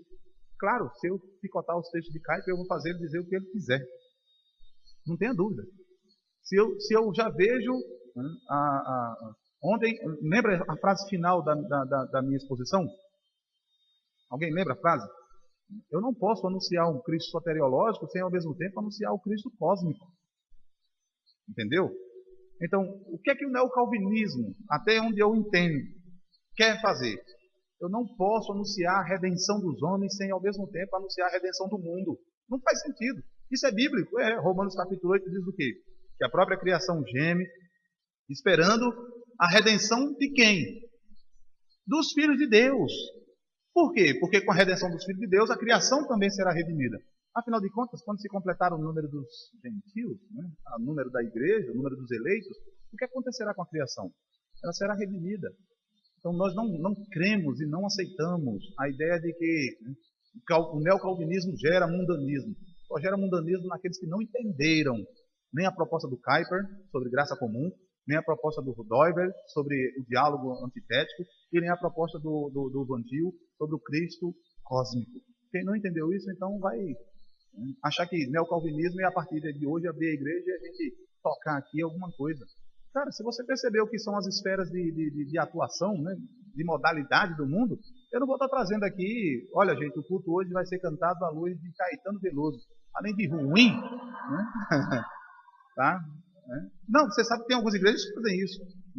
É porque eles confundem de fato qual é a complexidade do mundo de Deus.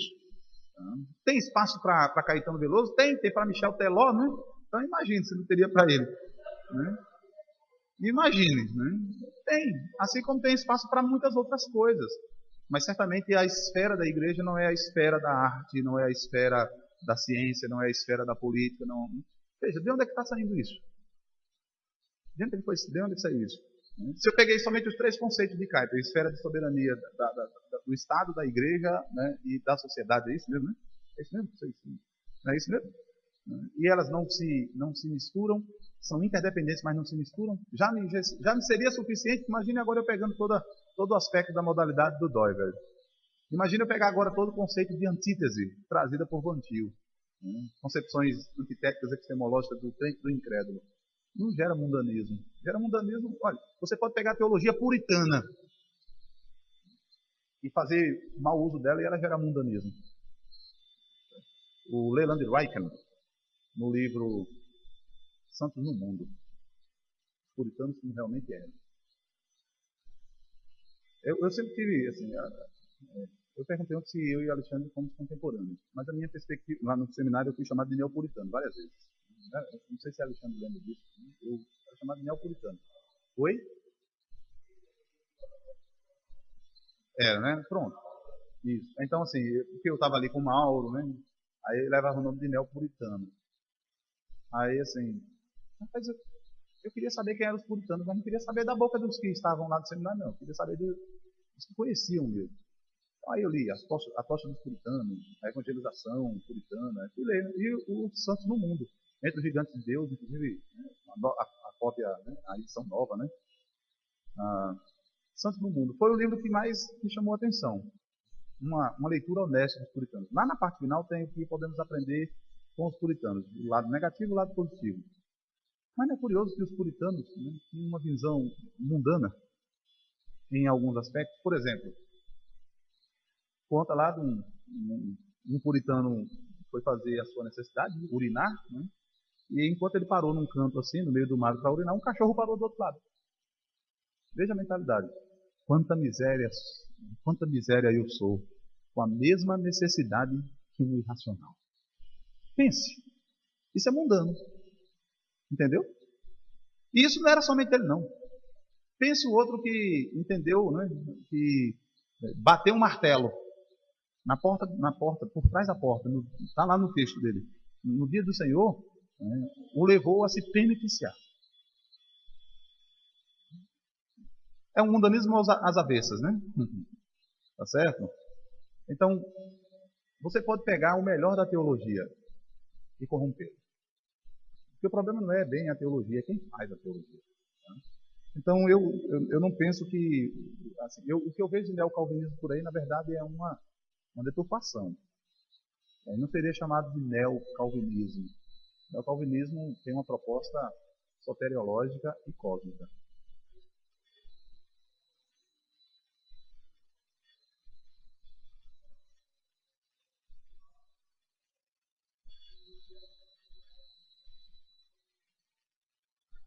Uhum.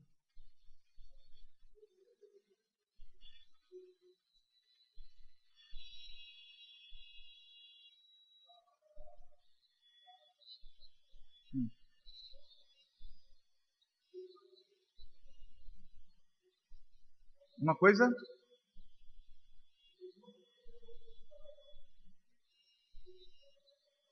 Uhum. Isso, isso, isso. Eu presenciei isso.